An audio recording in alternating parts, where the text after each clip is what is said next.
O que diz a regra, né? Como é, Arnaldo? A regra, até o Galvão sabe como é que faz. Você está na dúvida? Como é que diz a regra? A regra diz que o juiz não pode aconselhar as partes. No processo penal de ação pública, o Ministério Público é parte a quem cabe o esforço investigatório e acusatório. Portanto, é dado que o juiz não pode confraternizar com a parte, não pode antecipar decisões, não pode adiantar tática, etc, etc. Então, se ele faz isso, cai no outro artigo do Código, que é o caso de suspeição. Se ele não se autodeclara, a parte pode recusar e alegar essa suspeição, e todos os atos procedimentais, todos os atos daquele procedimento que tiverem sido praticados por esse juiz suspeito a partir da ocorrência, da razão fática da suspeição, são nulos, pleno direito. E o Sérgio Moro é obrigado a saber disso, ainda que ele fale conge.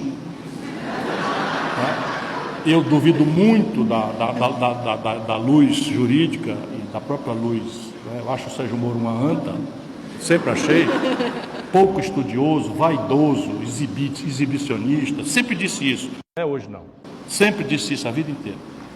E arbitrário, portanto, ele na prática, o que ele fez, também cansei de dizer isso, o que ele fez foi espalhar nulidades a pretexto de uma severidade que encontra um povo cansado da impunidade por ladroagem de alto nível. Então, veja, de novo, é um momento constrangedor da vida do nosso povo. Nós estamos de saco cheio da impunidade, estamos com a sensação de que é tudo bandido e que se for barão, se for branco, poderoso, não vai responder por nada. Aí vem um cara que se assume a tarefa de chibata moral da nação, e vai acontecer, e vai prender, e vai acontecer, e não sei o que e tal. A população, naturalmente, assim, isso não é bom. Vocês imaginam, como é que eu, sendo juiz federal, eu ia me sentir com isso? Eu aqui na minha vara, cumprindo o expediente, cumprindo minhas obrigações, falando nos autos, estudando, levando os processos para fazer, e um cara de gravatinha recebendo homenagem na puta que pariu, porque isso, porque aquilo, e tal, porque... Isso é lá juiz, rapaz, isso é um político. Ele sempre foi um político. Aí na frente, para quem duvidasse, e diz que vai sair hoje à noite ou amanhã, mais um lote. Vai ser assim uma semana de boas emoções para a gente. Só para a gente sentir o momento que nós estamos, como é constrangedor. Isso está no mundo, a imprensa da Europa, todos os Estados Unidos, está uma coisa devastadora para o Brasil. Que, aliás, só tem tido isso ultimamente. Pois bem, vai sair lá que o Sérgio Moro conversa com o Deltan Dallagnol sobre o convite do Bolsonaro antes da eleição. Ora, não quero saber de fazer juízo de valor se a condenação do Lula é justa ou injusta. Eu li as 81 páginas e é muito fraca a sentença. Cheia de conversa mole e tal, não tem aquela prova, não tem aquele... E é uma sentença que vai pelo conjunto indiciário, que não é a escola brasileira. Pode até ser a escola mais moderna, porque os crimes financeiros, os crimes do colarinho branco, são crimes muito sofisticados e tal. Então, o mundo consuetudinário, o anglo-saxão, está fazendo a condenação por conjuntos indiciários. Talvez, mas o Al Capone, para ser condenado, a justiça americana teve que achar lá um protocolo do imposto de renda. Todo o conjunto indiciário de que ele era assassino e tal, e era contrabandista, já estava dado. Mas não condenaram por isso, condenaram porque acharam a prova, a evidência na contabilidade fraudada do coisa. Então, falando numa comunidade de direito, o Sérgio Moro, ele extrapolou, passou da linha e semeou nulidades. Semeou nulidades. Aí a turma assim, a turma apaixonada pelo Lula, que é o Lula não sei o que e tal. Opa, tem 122 pessoas condenadas.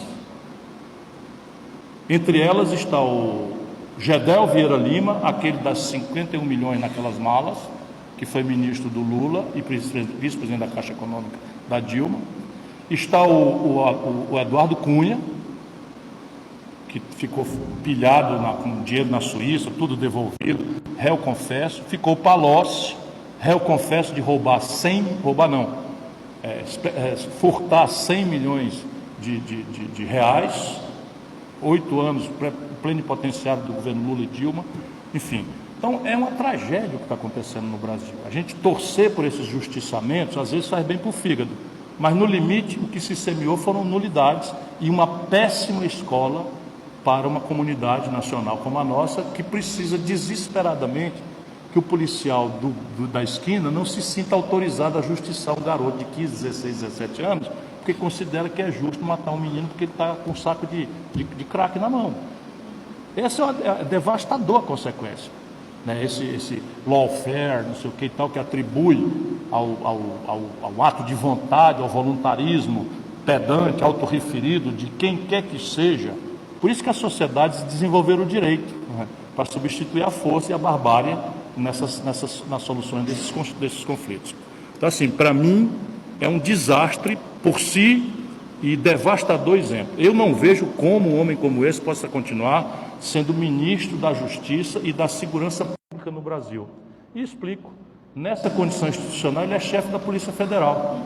Quem é que vai investigar, se inquérito houver, como acho que tem que haver, né? Por exemplo, os crimes de abuso de autoridade, o crime de prevaricação, o crime de formação de quadrilha, porque é muito bom dizer dos outros, mas o conchavo entre várias pessoas para produzir uma ilegalidade, o nome disso é formação de quadrilha. Quem vai investigar isso? É a Polícia Federal. Sob chefia dele? Como é que fica isso? Aí sai todos esses malucos, né, fascistoides aí, não, mas ilegal é quebrar o sigilo. Perfeitamente, vamos também apurar quem foi que quebrou o sigilo.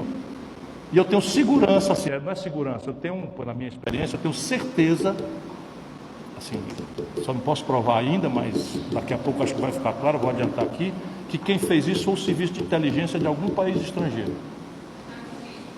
Não. Você que falou. Assim, sabe que eu já fui pesquisar? Sabe quantas páginas tem o arquivo reduzido ao Word? 1.700 páginas. Só foram observados até hoje, na hora que eu estava entrando aqui, a gente tem que entrar e olhar na internet, ver se não está vendido. Então, só 1% foi examinado do processo.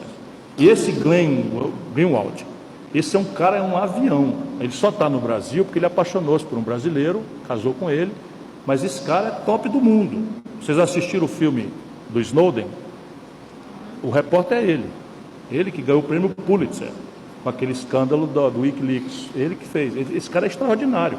E assim, só tem compromisso com o padrão jornalístico americano. E o padrão é o seguinte: deve divulgar, sabe tudo, deve divulgar só o moderado, fazer as partes se engolirem, responderem besteira, falar merda, se negarem, não sei o que e tal, e depois vem o mortal mais na frente. Então esperem que a semana vai ser animada.